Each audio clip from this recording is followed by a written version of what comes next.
আসসালামু আলাইকুম আমার আপুরা ভাইরা দাদারা দিদিরা। আজকে আমি জলপাইয়ের আচার রান্না বানাই। তার জন্য কড়াইতে সরষে তেল দিয়ে দিলাম। তেলের পরিমাণটা একটু কম দিলাম। তেজপাতা দিয়ে দিলাম, দুটো খাল দিয়ে দিলাম, এলাচ দিয়ে দিলাম,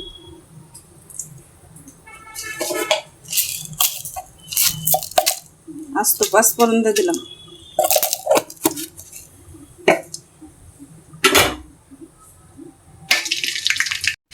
এখানে অর্ধেকটা গুড় দিয়ে দিলাম। আর বাকি গুড়গুলা আমি জলপাই সিদ্ধ করছিলাম, এটার মধ্যে ক্যাসলে রাখছিলাম।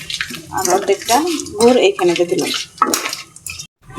এখানে জলপাই দিয়ে দিলাম, আগে থেকে সিদ্ধ কইরা গুড় দিয়ে মাখা রাখছিলাম। এখন জলপাইটা এখানে দিয়ে দিলাম।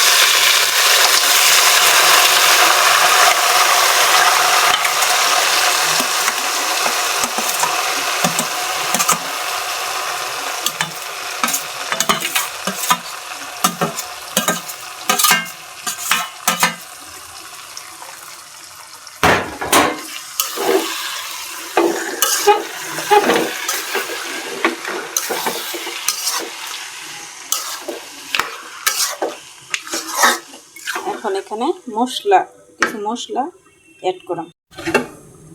আদা বাটা, রসুন বাটা দিয়ে দিলাম, একটু জিরা বাটা দিচ্ছি,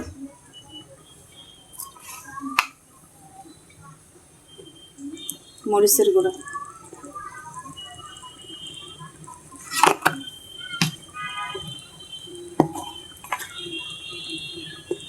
হলুদের গুঁড়া,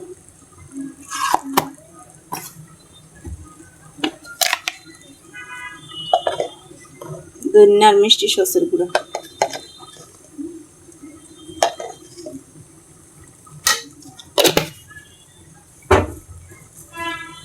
স্বাদ মতো লবণ,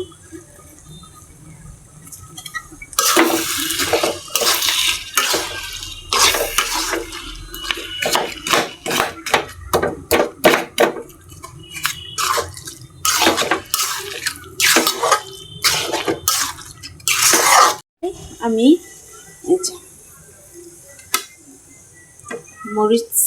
মরিচ আর পাঁচফোড়ন টেলা শিলপাটা কাটতে নিচ্ছি।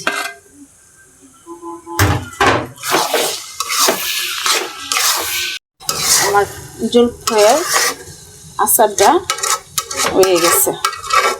ভিডিওটা দেখার জন্য আপনাদেরকে অসংখ্য ধন্যবাদ। আমার ভিডিওটা ঠেল্লা ধাক্কা মেরে ফেলায় দিন না, যে দেখুন যে